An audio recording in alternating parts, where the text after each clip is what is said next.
Sound, in its simplest sense, is an energy made by vibrations.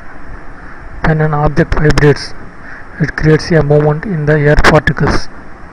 These particles get in contact with others close to them and make them vibrate too.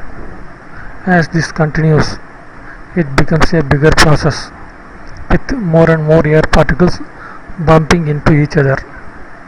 This movement creates what is known as sound waves. It keeps going until the object runs out of energy. We hear the sound when our ears are within the range of the vibrations. To understand the concept of waves better, one can picture in one's mind a stone being thrown into a still body of water.